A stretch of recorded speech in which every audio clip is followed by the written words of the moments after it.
Con ustedes, don Mauricio Batalla, ministro de Obras Públicas y Transporte. Muchísimas gracias por su tiempo. Muchísimas gracias a ustedes. Don Mauricio, hoy tenemos varios temas que, dependiendo de cómo nos va, podemos tocarlos todos, pero quería iniciar, curiosamente, hablando de aeropuertos. Esa es la imagen que tenemos atrás. Primero que todo, hablando del aeropuerto en Liberia, según el Mideplan, recientemente publicaron pues un estudio que dice que el proyecto de la pista tiene un alto riesgo de incumplimiento.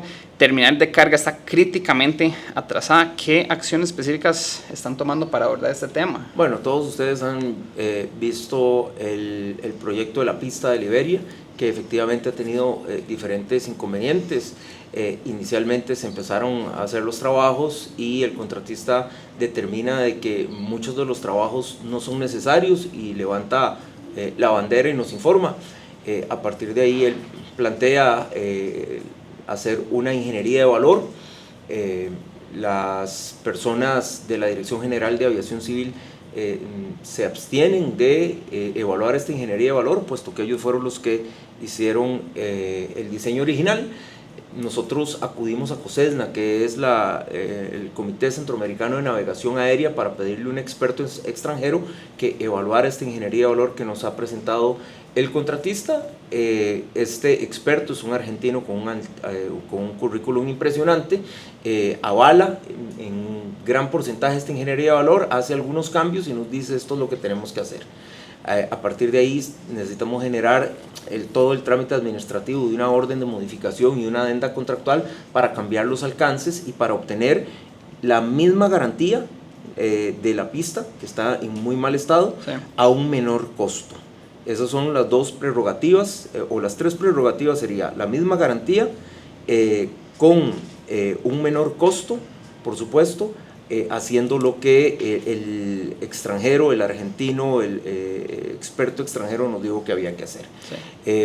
Y bueno, ahorita nuevamente la unidad ejecutora se inhibe de esto, por lo cual hemos pedido ayuda al Colegio Federado de Ingenieros y Arquitectos que nos diga el nombre de 3 ingenieros que podamos nosotros contratar a través de la Comisión Nacional de Emergencias para que sea por lo menos un ingeniero la parte técnica de este proceso. Estamos a punto de contratarlo. Una vez que lo contraté, en este momento está suspendido por 3 meses el contrato.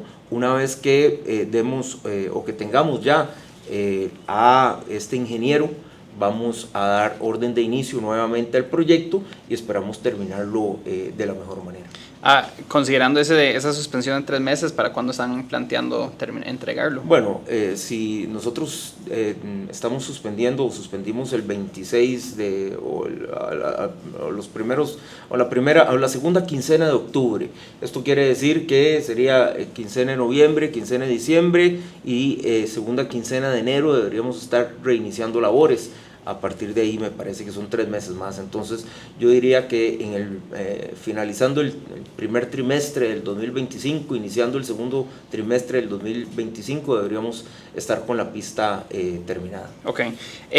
O sea, en esa misma línea, nosotros ya hemos hablado con operadores de aerolíneas que, bueno, ya están o están un poco preocupados, bueno, no solo por el tema de la pista, que ya lo están solucionando, y quizás esto no es necesariamente del MOP, pero están preocupados con la cantidad de pasajeros que están llegando, que el aeropuerto no puede soportar toda esta entrada de personas. Están preocupados que migración va a tener filas larguísimas y que los pasajeros van a terminar esperando afuera del terminal para ingresar al edificio. No sé si esto es... Sí, y nosotros tenemos un grupo interdisciplinario de diferentes entidades trabajando para la temporada alta. Igual se hizo en el 2024, la temporada alta 2023-2024, estamos haciendo lo mismo para 2024-2025, y esto incluye a el Ministerio de Turismo, incluye al Ministerio de Hacienda, incluye al Ministerio de Seguridad, inclusive Salud también. Entonces tenemos un grupo en el cual nos hemos sentado ya varias veces y estamos generando el plan de acción para mitigar todos estos problemas. Claro. A mí me parece que cuando se genera la concesión hace años atrás, se concesionó únicamente la parte del edificio y no como tal la pista. Yo creo que al igual que se hace en el Juan Santamaría cuando termine la concesión, que será en 7 años, sí, nosotros deberíamos sacar una nueva concesión que sea global, que haya un concesionario que se encargue de todo, no solo la recuperación de la pista como tal y el mantenimiento, pero sí también la expansión como tal de este aeropuerto. También tenemos y está trabajando la Dirección General de Aviación Civil en un plan maestro de expansión que deberíamos estar conociendo a mediados del 2025. Sí, si no me equivoco, Liberia es concesión, Juan Santamaría es alianza pública-privada. Así es. La idea sería hacer lo mismo en Liberia. Sí, la idea sería hacer una alianza público-privada o una concesión en Liberia, pero en el Juan Santamaría el concesionario, que es Aeris, tiene ambas partes. Correcto. No solo la pista, también como tal la terminal. Sí. En Liberia únicamente está concesionada la terminal. Claro. Ok, última pregunta sobre aeropuertos. El sábado pasado se reportó una suspensión de operaciones en Liberia debido a una falta de controladores aéreos. Eso también pasó en el Juan Santamaría en mayo. En 1968, Ronald Reagan despidió a más de 11,000 controladores aéreos. ¿Qué tan lejos estamos de eso? Vamos a ver, controladores aéreos, eso es un gremio el cual hay que poder conversar con ellos. Ronald Reagan tuvo la oportunidad y militarizó sí, los aeropuertos, puso a todos sus militares a poder atender a los aeropuertos. Aquí no tenemos esa opción, tenemos una cantidad limitada de operadores aéreos, esto porque se ha dado con una serie de problemas estructurales, entre ellos tenían un salario muy bajo, una clase muy baja, entonces la gente no le interesa ir y hacerse un controlador aéreo.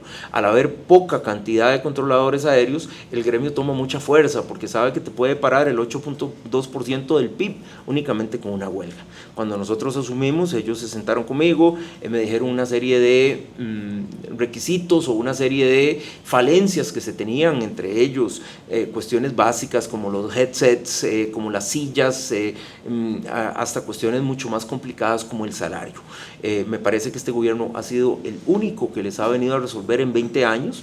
Nos hemos sentado, y esto quiero agradecerle a la ministra de la Presidencia, doña Laura Fernández, a el viceministro de Trabajo, don Alex Astorga, el director general de Aviación Civil, el licenciado Marco Castillo, porque se han sentado con ellos y han buscado la manera, le han buscado la comba al palo para generar una nueva clase. Ellos no solo son técnicos, sino que son técnicos especializados. A partir de ahí se ha generado una nueva clase, a partir de ahí con ello un nuevo salario, un salario diferenciado.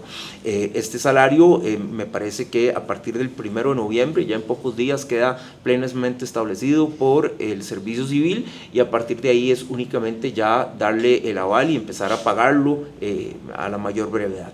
Esto va a generar o a eliminar el primer problema, que es la barrera de no entrar porque el salario no es atractivo.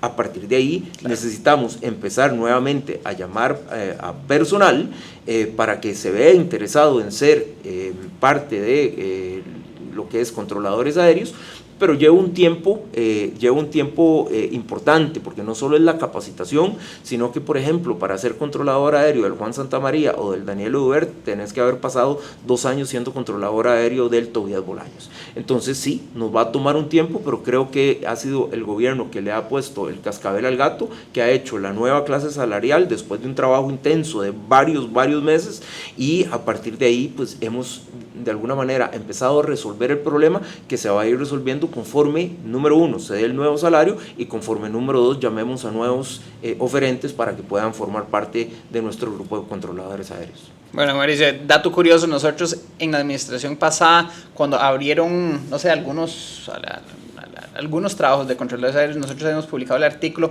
posiblemente fue uno de los más leídos de ese año, o sea, sí hay mucho interés, y bueno, esperemos que eso se solucione. Siguiendo el próximo tema, publicidad vial y belleza urbana. Pues yo vivo en Santana, cerca de Lindora. Quizás a mi criterio personal es una cantidad excesiva de vallas publicitarias, grandes, pequeñas, de video, que emiten luz. Quería saber personalmente usted, o sea, quizás un poco alejado de su posición como ministro, ¿cuál es su postura sobre la publicidad exterior, su impacto en el ambiente natural y también es un tema de distracción para los choferes? Sí, nosotros creo que tenemos que tener un balance importante, entendiendo una prerrogativa clarísima de que el gobierno de la República y las administraciones no tienen el dinero suficiente para poderle dar mantenimiento a la red vial nacional como tal.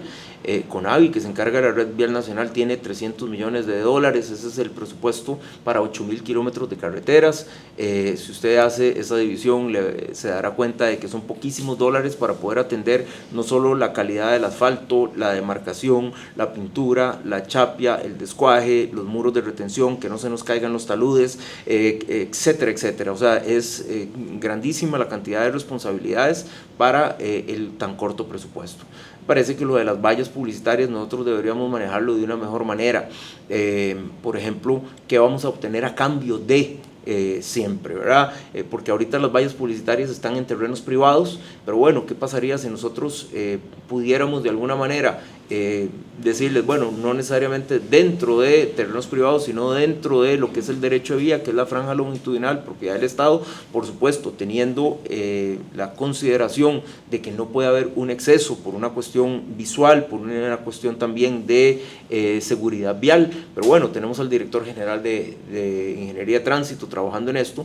A mí me parece que esta contraprestación debería ser versus ¿qué va a obtener el Estado? ¿A usted le interesaría pasar por una carretera que siempre esté demarcada, que siempre esté con el zacate corto, que no hayan árboles invadiendo y que pueda caer una rama, como sucede todos los días en la 32, que tenga todos los elementos de seguridad, y seguramente para eso necesitamos el apoyo de la empresa privada? Claro. Entonces, esa pequeña línea de que no haya saturación, de que no se vea feo el entorno como tal, pero al mismo tiempo, pues ya que lo están aprovechando los privados, ¿por qué no podemos aprovecharlo nosotros y más bien devolverle eso al usuario de las carreteras, generando mejores condiciones para el tránsito? Claro, perdón, pero eso implicaría gravar a los que están dentro de propiedad privada también. Bueno, lo que pasa es que eso es un negocio como tal, ¿verdad? Sí. Eso es propiedad privada, yo no puedo meterme como ministro de Obras Públicas. Claro. Lo que yo podría proponer, y le doy un ejemplo. Nosotros vamos a poner, hay una empresa, no recuerdo ahorita el nombre, pero vamos a poner todo lo que es follaje en los pasos a desnivel. Que usted pase y entonces en vez de ver las paredes pintadas, etcétera, etcétera, con grafitis, sino que con follajes verdes. ¿Cómo vamos a esto, ¿verdad? De alguna manera reforzando el país verde que somos, Costa Rica, país verde, naturaleza, etcétera, etcétera? ¿Cómo vamos a poder pagar esto? Bueno, no solo baja en términos térmicos la temperatura del medio ambiente, etcétera, etcétera, sino que también le da una apariencia mucho más bonita. ¿Cómo vamos a pagar eso? Bueno, lo pagamos a través de diferentes MUPIs o diferentes cuestiones alrededor del país. Claro. Eso lo podemos hacer, ese tipo de alianzas público-privadas, como lo hicimos con el Deportivo Saprissa, donde le cambiamos el nombre, por el simple hecho de cambiarle el nombre y ya oficialmente llamarlo Estadio Ricardo Saprissa Aymá, versus una contraprestación para el Estado. Es que esas alianzas público-privadas, que muchas veces aquí han sido satanizadas, es la única manera de poder obtener recursos para poder darle y para poder cumplir con el interés público. Claro. Ok, perdón, y disculpe por insistir, pero entonces el tema de las vallas grandes y también las que son de video, que usualmente están radicadas en propiedad privada, no sé si están trabajando, yo había escuchado que se está trabajando un proyecto de ley, que hay un reglamento que no se ha actualizado como unos 20 y resto de años. No sé si hay como un plan para actualizar ese reglamento. Sí, se está trabajando en una nueva ley. Hasta tanto no se tenga esta nueva ley, no se va a reglamentar, ¿verdad? Nada, hacemos reglamentando algo que efectivamente no se ha reglamentado o no se ha mejorado los últimos 20 y pico de años. Pero bueno, vamos a hacer todo el esfuerzo de sentarnos, hacer mesas de trabajo, actualizar eso para que después entre una nueva ley y después empezar un nuevo reglamento. Entonces esperemos qué va a suceder con la nueva ley y a partir de ahí empezamos a reglamentarlo de la mejor manera. ¿Alguna noticia sobre esa ley? ¿Algún diputado que lo está promoviendo? Yo esperaría, no sé si va a ser llamada en extraordinarias, pero si no seguramente va a ser llamado en ordinaria del próximo año. Ok, perfecto. Siguiendo tema, fatalidad de ciclistas, motociclistas y bicimotos que representan el 60% de las muertes viales. creo que es un círculo vicioso. O sea, tenemos un transporte público que a fin de cuentas no termina siendo tan barato, no es tan cómodo, uno no sabe los horarios de los buses o en cuanto va a llegar. Entonces la gente recurre a comprar una bicimoto que a fin de cuentas lo puede pagar con unos meses o un año de pasajes de bus, y de repente uno tiene una bicimoto. ¿Cómo usted visualiza todo este ambiente, o sea, de transporte público que no está acomodando las soluciones que la gente quiere? Se pasan a las bicimotos o motos, en pocos casos bicicletas. O sea, ¿cómo podemos solucionar todo eso? Vamos a ver, efectivamente hay un problema de seguridad vial. Efectivamente el 50, usted tiene el 60, yo tengo 60. El 50% de las muertes en carreteras son para motociclistas o bicimotos o ciclistas como tal. Eso es un altísimo porcentaje, por supuesto, y es un problema. Le comentaba ahora fuera de la entrevista de que tenemos un problema con inspectores de tránsito. Tenemos muy pocos inspectores de tránsito, cerca de 550, 600 inspectores de tránsito a 5 turnos diferentes. Como ellos lo manejan, son cerca de 105, 110 oficiales de tránsito por turno para 8.000 kilómetros de carretera. Sí. Entonces, es por eso que usted, cuando sale del área metropolitana, la mayoría de motociclistas están sin casco. Eso nos genera grandísimos problemas en la mortalidad. Y le pongo un ejemplo: en Cartago hay 4 oficiales de tránsito para toda la provincia de Cartago. En Alajuela me parece que hay 1 o 2, puesto que se hizo un operativo del OIJ y pues sacaron a 4 o 5 personas que estaban cobrando, etcétera, etcétera. Y me parece que en Heredia es muy parecido el tema. Entonces tenemos una grave crisis de oficiales de tránsito, la cual ya estamos tratando de apalear de alguna manera, metiendo nuevos oficiales de tránsito. Entrarán 80, 90, porque tienen que hacer un curso cerca de 10 meses. Ahorita son cadetes que están en las academias recibiendo toda la información, pero aún así eso no va a ser suficiente para paliar los problemas de seguridad vial que tenemos. ¿Hacia dónde tenemos que migrar? Bueno, tenemos que migrar a lo que hacen los grandes países del mundo, y lo que hacen los grandes países del mundo es tener cámaras en todo el área metropolitana. Esas cámaras van a poder no solo determinar, y no queremos que, como sucedió por allá en el 2012, que sean decretos de inconstitucionalidad porque eran cámaras únicamente punitivas, sino que lo que queremos es entender y que la gente entienda de que lo que queremos es mejorar la seguridad vial, que tenemos un problema de seguridad vial y que tenemos muertes en carretera, y que lógicamente a todos nosotros nos esperan nuestras familias al final del día en nuestra casa. Entonces esto va a ir a través de una concesión. Hay una empresa interesada, una empresa me parece norteamericana, que ha presentado un proyecto en el Consejo Nacional de Concesiones, y que nosotros podemos o quisiéramos poderle dar su visto bueno para que ellos puedan empezar a hacer todos los estudios y todo lo que conlleva una iniciativa privada como tal. Hasta el momento en que nos podamos enganchar de la tecnología, no vamos a poder bajar el problema de seguridad vial que hay en las carreteras. Podríamos, o sea, mejorar si tuviéramos más personas montadas en transporte público. Creo que nosotros habíamos publicado el dato de que actualmente hay 1,6 millones de vehículos registrados. Yo no sé si usted se acuerda, pero era como... Sí, en 20 años pasó de 600 a 1.7. Sí. O sea, reitero mi creencia de que, o sea, tenemos un transporte público que no le está solucionando a la gente. Se van y se compran motos, se compran carros, especialmente ahora con la importación de carros chinos, que pues son muy accesibles. Pues, o sea, está creciendo. Y siento que quizás, o sea, las obras que usted mismo está inaugurando y que se han estado inaugurando durante los últimos años, y también que se inaugurarán, posiblemente ya estén congestionados. Entonces, digamos, ¿cuál es el retorno de la inversión que estamos haciendo como a nivel de país? Totalmente. Sí, después terminan congestionados. No, número uno, es clarísimo de que el aumento de la infraestructura vial no va a ser suficiente para el aumento de la flota vehicular. Eso lo tenemos clarísimo. Por supuesto, nosotros tenemos que seguir construyendo. La construcción es un parámetro fundamental y es una, de alguna manera, una clara visión de lo que quiere el Estado como tal y el gobierno de la República, porque a la hora de que usted construye le está dando trabajo a todas las clases sociales, desde el peón ¿verdad?, más humilde, que no tiene escuela, que etcétera, etcétera, pasando por ferreterías, operadores de maquinaria, pasando por albañiles especializados, pasando por ingenieros, pasando por empresas constructoras y hasta los dueños de las empresas. Entonces, por supuesto, lo que es la inversión en obra pública es fundamental para lo que es la productividad del país y para lo que son los índices macroeconómicos del país. En el momento en que el país va bien de manera macroeconómica, créame que la construcción va bien y viceversa. Pero usted tiene totalmente razón. Nosotros necesitamos mejorar el transporte público. El transporte público es una de las grandes falencias que tiene el país como tal.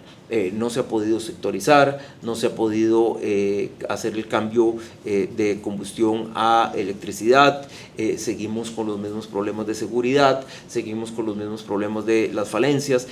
Mire, y hay una grave crisis en el sector de buses. El 25% de las rutas están en abandono.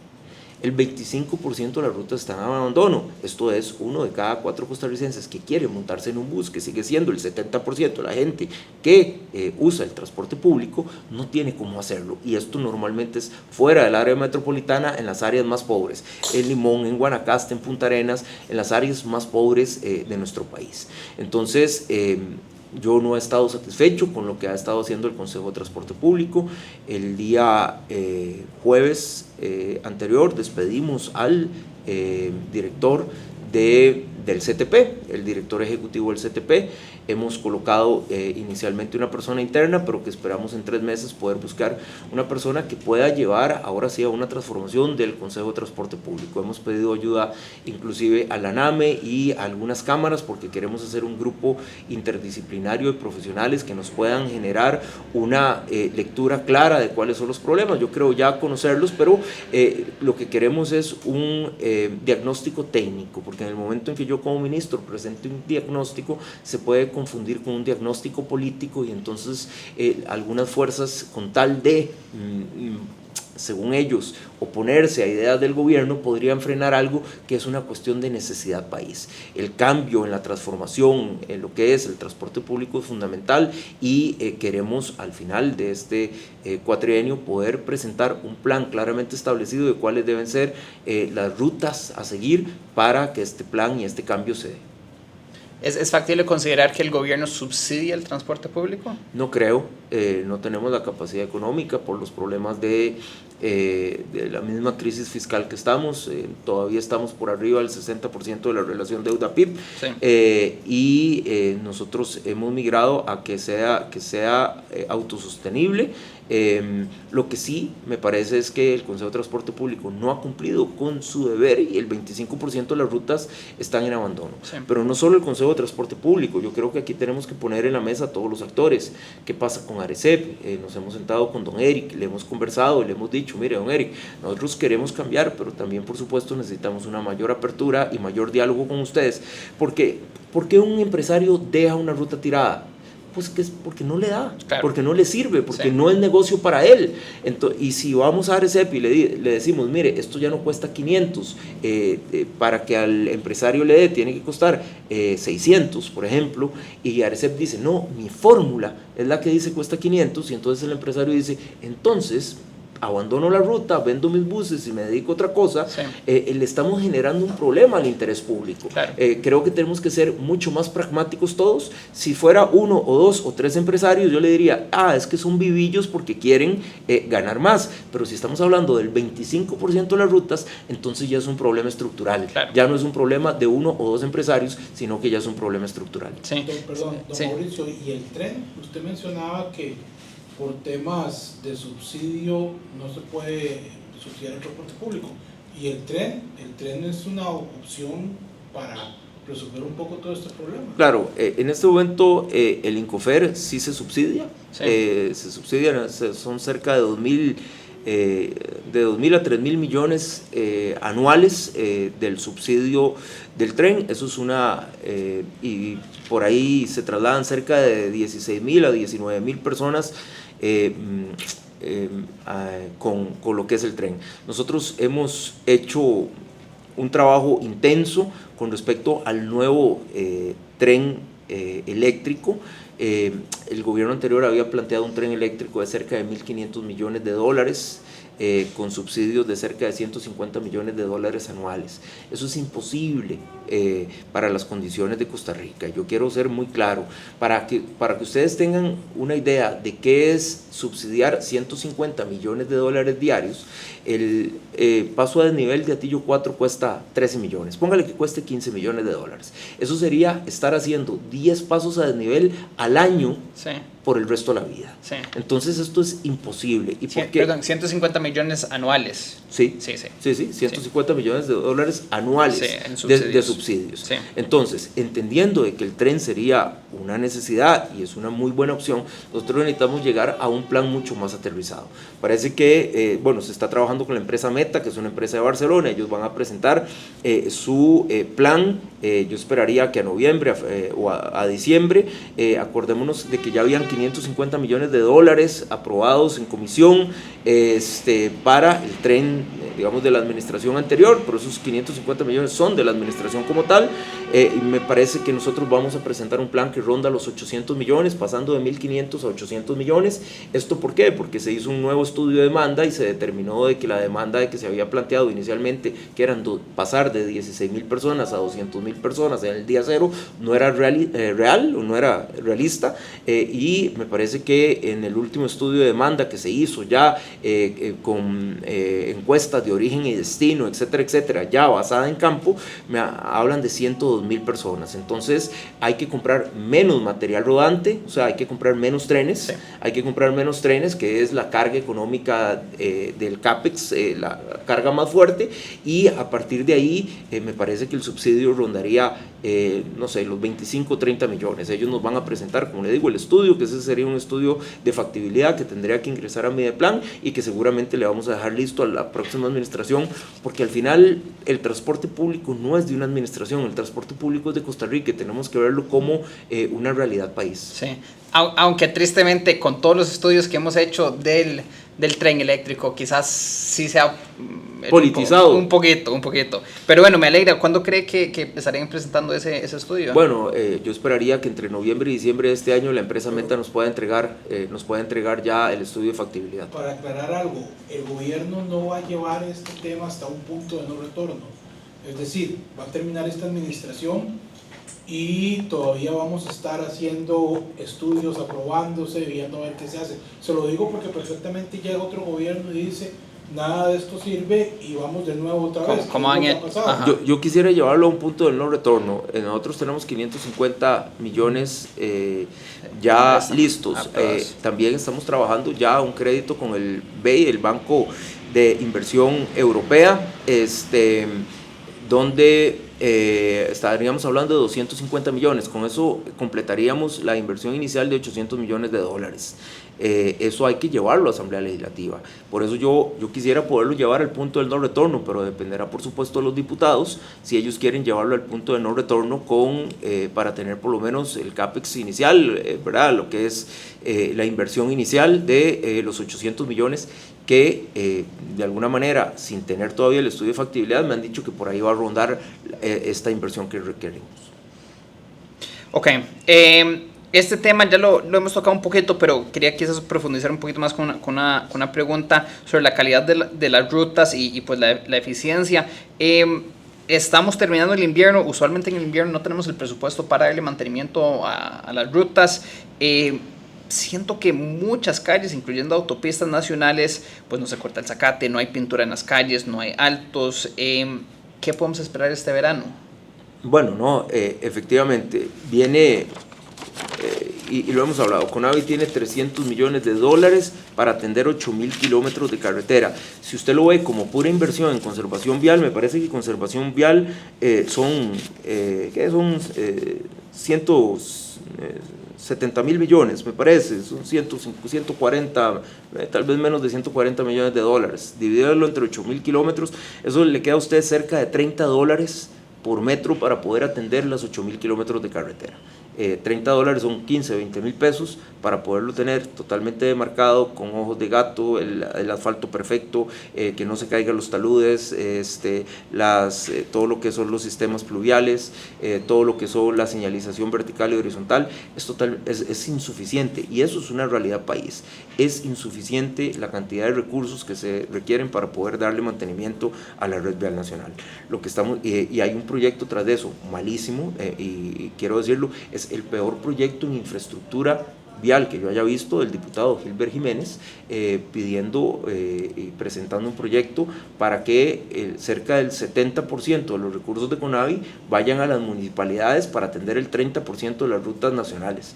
O sea, él pide el 70% para atender el 30% de las rutas nacionales, y nos deja el 30% para atender la red primaria. Esto claro. Sería destrozar Ruta 1, la General Cañas, sería destrozar Ruta 2, lo que es Florencia del Castillo, Ruta 3, Heredia Alajuela, Ruta 4, Ruta 39, o sea, sería el caos vial. Entonces, ¿qué podemos esperar en enero?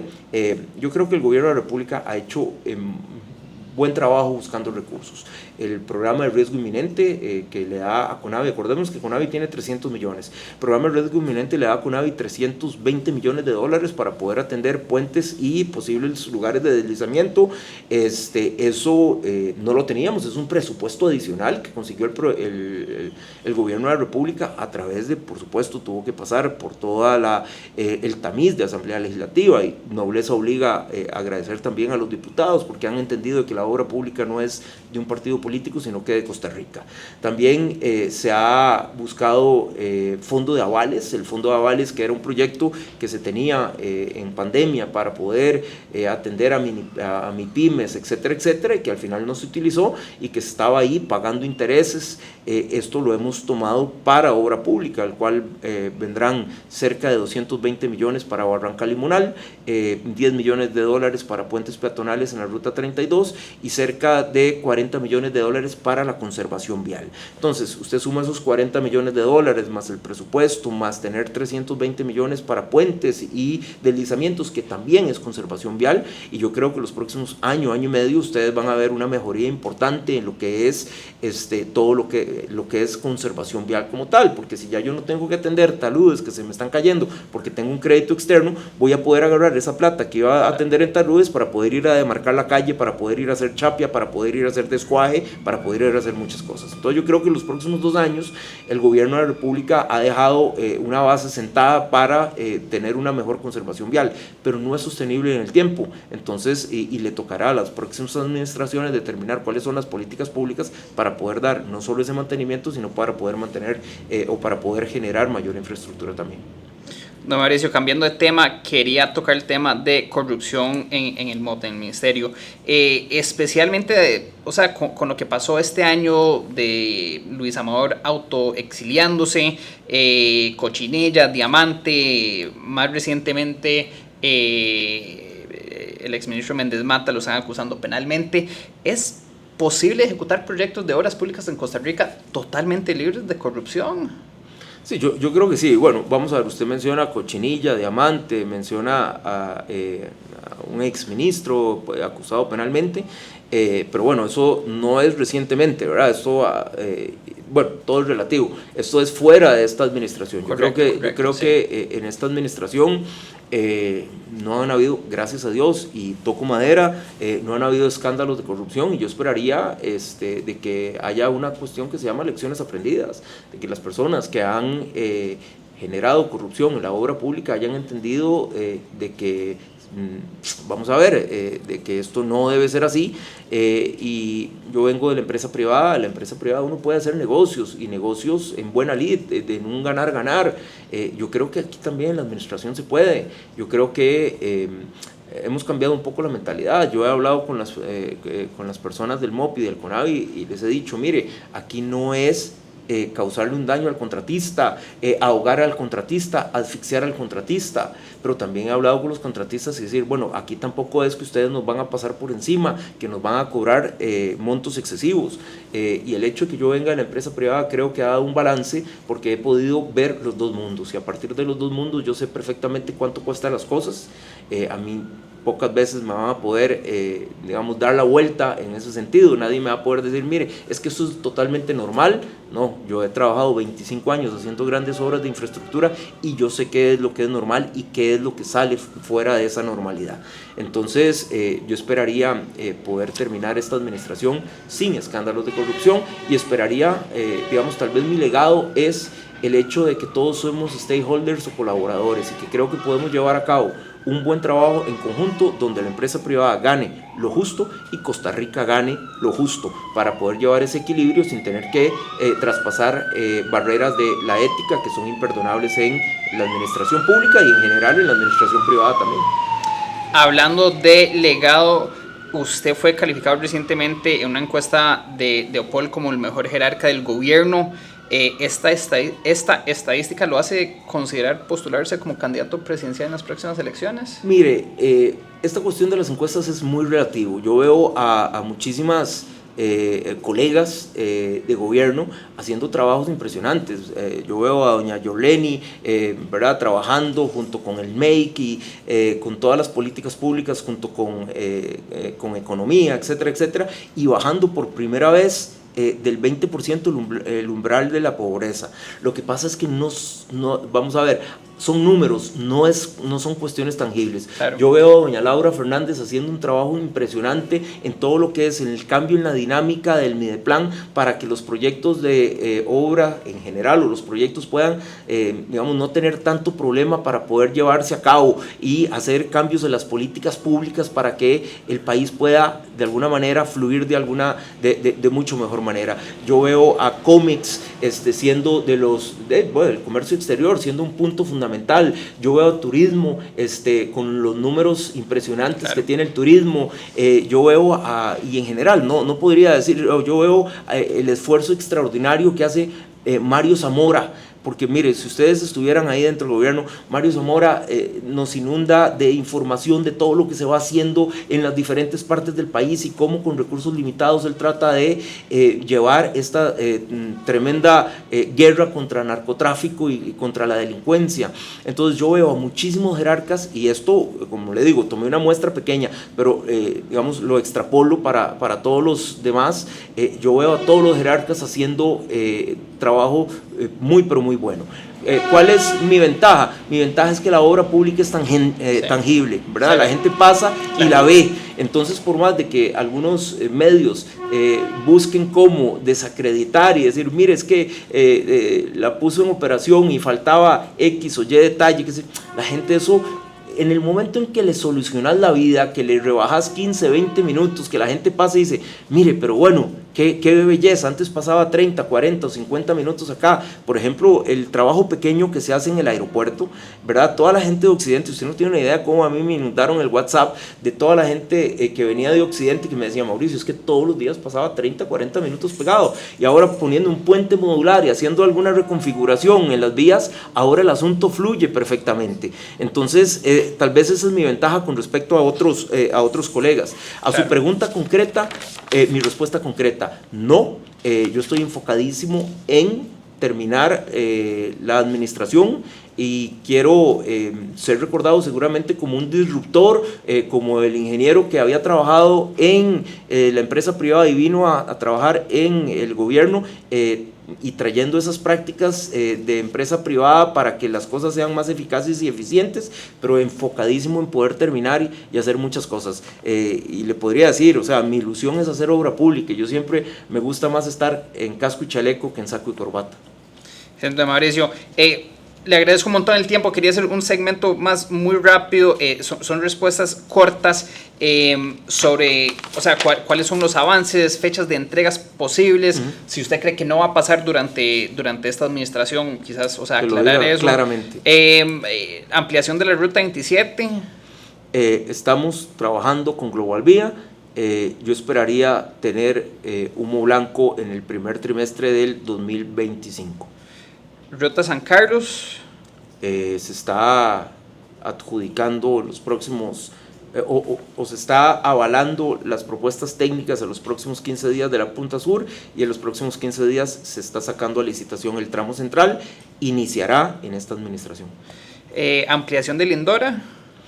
Lindora nos faltan 35 millones de dólares para poder iniciar, es uno de los proyectos que tenemos más maduros, pero donde nos falta presupuesto. Ampliación de Atillo. Atillo se va a terminar, Atillo 8 que ya se inició, y se va a iniciar Atillo 6 en enero, febrero del próximo año, para tenerlo listo antes de que termine esta administración. ¿Cómo estamos en Cartago, Taras, La Lima y Florencio del Castillo? Taras, La Lima, se habilita Taras los primeros 10 días de noviembre, se habilita La Lima la primera semana de marzo, y se termina ese proyecto el 31 de octubre, de aquí a un año, si Dios lo permite, del 2025. La Florencio del Castillo es una iniciativa privada de constructora MECO que va adelante. MECO nos tiene que presentar el 19 de noviembre, nos tiene que presentar el informe final. Nosotros nos quedaremos 2-3 meses para la revisión y aclaraciones, pero el proyecto va. Barranca Limonal. Barranca Limonal, tenemos hoy en la tarde reunión para ver cuándo vamos a sacar el cartel de licitación. Ya tenemos los fondos con fondo de avales, por lo cual esa licitación debería estar lista y sacada, puesta en SICOP el primer trimestre del 2025. Ruta 32. Ruta 32 se tiene que terminar en esta administración. Se supone que iba a terminar a inicios del próximo año. Sí, en abril del próximo año lo que se termina es el préstamo del Exim Bank. Ajá. Acordemos que hay dos, vamos a ver, son dos contratos, el contrato comercial y el contrato de obra. El contrato comercial con el Exim Bank se termina en abril del 2025. Todo lo que no tengamos hecho a abril del 2025 lo va a tener que pagar la administración. Por eso estamos corriendo para tenerlo lo más terminado en abril del 2025, y lo que haga falta pues será con presupuesto de CONAVI. ¿Alguna idea de qué porcentaje tendremos terminado en abril del próximo año? Yo quisiera que estuviera 90-95% terminado. Sí. Interamericana Sur. No viene en esta administración. Sí. Ok, bueno, esas son mis preguntas, Esteban. Sí, quería preguntarle a propósito. Usted menciona varias rutas muy importantes, pero hay algo que de repente no estamos contemplando, y es tras finalizar Circunvalación Norte. Se había creado una prevista para ir hacia Heredia.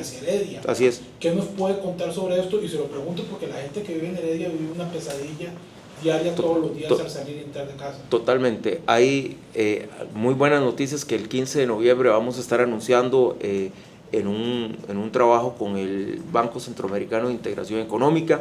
Le faltó tal vez preguntarme una ruta, le doy alguna pista, le faltó preguntarme San José San Ramón, qué va a suceder, y una de los grandes problemas de Costa Rica es que aquí lo que tenemos son ideas, no tenemos proyectos. Mire, qué buena esa idea de hacer esa ruta Heredia, qué buena esa idea de la Interamericana Sur, qué buena la idea del corredor noratlántico que conecte Limón con la frontera norte.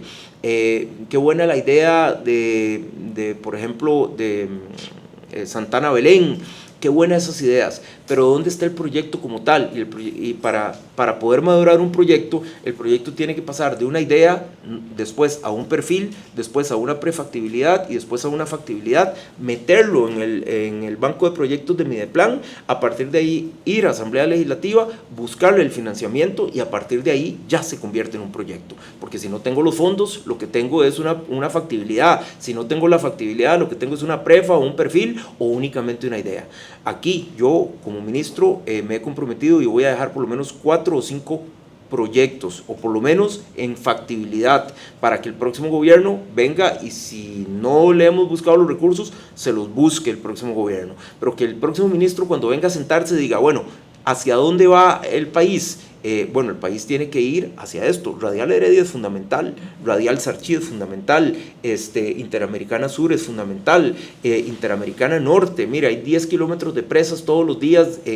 Si usted va hacia la frontera norte, hay 5 kilómetros de presas todos los días de trailers parqueados en un carril, y es un carril por sentido. Entonces, si usted va como vehículo liviano, tiene que ir contravía donde vienen los trailers de frente. Eso es un caos, y todo eso se conecta con Birmania, Santa Cecilia, hasta pegar con Limón. todo eso nosotros tenemos que dejarlo maduro, que el próximo ministro venga y diga, ok, tengo estos 4 o 5 proyectos maduros, ¿a qué le voy a apostar? ¿A qué le voy a apostar como país? Y eso no es idea mía, eso nos hemos sentado con el Colegio Federado de Ingenieros y Arquitectos, con la Asociación de Caminos y Carreteras de Costa Rica y con la Cámara de la Construcción, y hemos determinado y les estamos presentando 4 o 5 proyectos que vamos a dejar maduros para la próxima administración. Yo lo que no quiero es como llegar ahora, bueno, sí, estoy terminando algunas cosas, Ruta 32, qué sé yo, pero había un montón de cosas que tuvimos que empezar a madurar y duramos 2 años madurando para poder después sacarlas a licitación y a partir de ahí empezar a construirlas.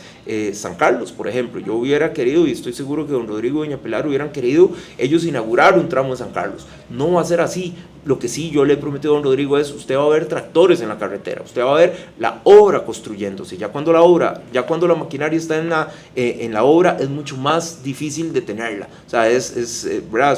Son pocos los casos, la obra empieza y con todos sus tropiezos, ahí va hasta que termina, pero definitivamente a su pregunta concreta, la respuesta concreta, vamos a dejar 4 o 5 proyectos maduros, dependiendo de la plata que consigamos, porque eso tiene que ser a través de fondos no reembolsables, poder contratar una empresa, porque el Ministerio de Obras Públicas no tiene la capacidad ni el personal para poder dejar proyectos maduros en los próximos 18 meses, entonces contratar 4 o 5 empresas que nos puedan hacer cada uno de ellos una preinversión, que nos puedan hacer una factibilidad y decir, ok, próximo ministro, sea quien sea, aquí están estos 5 proyectos, consígales dinero, váyase en carrera a la Asamblea Legislativa seguramente siempre habrán diputados de Heredia que apoyarán, mire, costó $100 millones, ok, saquemos un crédito de 500 para esto, más esto, aquí están los $500 millones, saquemos esos 3 proyectos y ya ahí él poder sacar de inmediato lo que es el cartel de licitación y poder adjudicar a la mayor brevedad. Una pregunta muy puntual, conversando con expertos en movilidad urbana me han dicho de que el tema de las presas no se resuelve construyendo más vías y que necesariamente es mejorando el transporte público, y eso haciendo un poco totalmente de la pregunta que hizo Richard. ¿Coincide usted con esa aseveración? O sea, no vamos a resolver el tema de las presas si no mejoramos el transporte público. Totalmente. Si no enamoramos a la gente a usar el transporte público. Totalmente, y lo que pasa es que también la gente de transporte llega y dice, bueno, hagamos un carril adicional, un carril exclusivo para buses, hagamos giros izquierdos para buses, hagamos esto, hagamos el otro, pero cuando yo me he sentado y les he dicho, ¿dónde están los estudios? Si yo cierro, por ejemplo, carriles únicamente para buses, sin tener un estudio que me diga cuál va a ser el impacto, porque vamos a ver, efectivamente el 70% de la gente se maneja en bus, pero hay un 30, 35, 40%, póngale entre el 60%, un 40% de la gente que nos seguimos manejando en vehículo. Entonces yo llego y cierro un carril, disminuyo el nivel de servicio y genero un caos como el que se generó en algún momento con el cierre de los Ledesma. Entonces, y entonces tengo que echar para atrás. ¿Por qué? Y la pregunta es, ¿cómo hizo usted esa cuestión sin tener un estudio técnico? Yo lo que le he pedido a la gente de transporte público, y por eso es que hemos cambiado al director ejecutivo, porque yo muy cuadrado, todo lo baso en números. A mí, tráigame los números de qué va a pasar si yo cierro un carril en Guadalupe, por ejemplo, me han pedido, bueno, cierro un carril, toda esa cuestión ahí, la calle ancha de Guadalupe, no sé qué, no sé cuánto. Ok, ¿qué va a pasar? Voy a generar un caos vial en Guadalupe que va a ser catastrófico, y don Rodrigo me va a llamar y me dijo, ¿y usted por qué? No, es que a mí la gente me dijo. ¿Dónde está el número? O sea, ¿dónde está la modelación? ¿Dónde está la simulación? ¿Qué sucedió? ¿Beneficiamos a la mayoría de la gente o perjudicamos a la mayoría de la gente? Entonces sí, hay que hacerlo, pero hay que hacerlo a través de números. Sí. Perdón, hablando de simulaciones, ¿han hecho simulaciones de las rotondas en la 32? Sí, claro. ¿Qué dicen? Yo le voy a pasar a usted el informe técnico de la empresa RQ. Nosotros contratamos una empresa nacional, pero que con altísimas valoraciones a nivel internacional. Nosotros vamos a perder entre 10 y 15 minutos entre Río Frío y Limón. Sí. 1. 2, los niveles de servicio se mantienen muy parecidos, no cambian. 3, se mejora la seguridad vial. Claro. Y 4, mire, en general, es que yo quisiera, y en algún momento te lo voy a pasar, porque yo quisiera, cuando la gente dice no a las rotondas, bueno, el diseño original de Check traía rotondas, y no solo rotondas, sino que te voy a hacer así. Aquí venía la 32, viene acá la 32 y aquí se desvía, se metía a 200 metros, había una rotonda pequeñita acá de 20 metros, se devuelve, pasa por debajo en un tunelcito, debajo de la 32, se viene para acá, otra rotonda y entonces estás ahí entre Pocora Norte y Pocora Sur. Entonces, los trailers que venían de San José y querían ir a este lado de Pocora, tenían que hacer esto y venir a una rotonda de 20 metros, metiéndose frente a escuelas, frente a supermercados o pulperías, etcétera, etcétera. Y por eso todas estas largas entradas de 200 metros, que no entiendo para qué se hicieron, o podría suponer para qué se hicieron, y habría que ver quiénes fueron las fincas expropiadas, no se pueden construir porque de por sí hay muchísimas de esas fincas que no se pueden expropiar, porque ya no dependen de nosotros, porque están en los tribunales, porque porque esta finca está inmovilizada, porque está muerto el señor por una albacea, porque nos peleamos y éramos 3 hermanos y 2 quieren y 1 no, sí, porque estamos en un pleito judicial y yo no sé nunca cuándo va a terminar. Claro. Entonces eso fue lo que le vendieron a los limonenses como los PCV, los pasos sobre nivel o los pasos a nivel, por debajo del nivel. Pero los limonenses siempre pensaron que los pasos a nivel son como acá, como los Atillos o como la circunvalación, y eso no es cierto, eso no ha sucedido. Entonces cuando a mí me dicen no a las rotondas, yo le digo, ¿usted ya vio el diseño original? Está lleno de rotondas, pero metidos en los pueblos tras de eso. O sea, imagínense, no, es que cómo va a ser un tráiler para dar vuelta a la rotonda. Claro. ¿Usted ya vio el diseño original? Está metido en los pueblos una rotonda de 20 metros, mientras que aquí las rotondas están diseñadas técnicamente como se debe. Y entonces imagínese usted un tráiler dando vuelta en medio de la escuela ahí, en una rotondita pequeñita como las que hay acá, la rotondilla pequeñilla esa. La Betania. La Betania, sí. Imagínese usted un tráiler dando vuelta ahí, eso sí era un problema. Pero sí, yo le voy a compartir a usted técnicamente el informe. Y lo tengo, ahora lo voy a pedir ahí y se lo comparto técnicamente para que usted vea el antes y el después. Realmente, y aquí han venido expertos como Mario Durán, que es un experto en movilidad y todo lo que es diseño vial y todo eso, y él ha utilizado estas palabras. Eso es una porquería de diseño. Eso fue lo que dijo Mario Durán del diseño original, no yo, Mario Durán del diseño original de la 32. Lo que estamos haciendo ahorita es la única manera de interconectar Río Frío con Limón, entendiendo de que el crédito se termina en abril del 2025 y de que tenemos que darle una conectividad a Limón, es estando dentro del derecho de vía.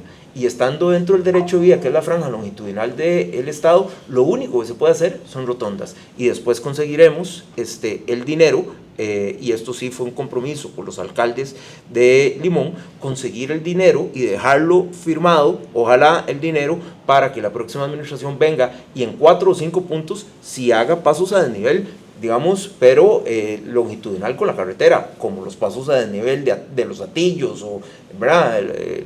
Acá en Circunvalación, o claro, como el que está en Guapiles, pero no lo que les habían vendido inicialmente.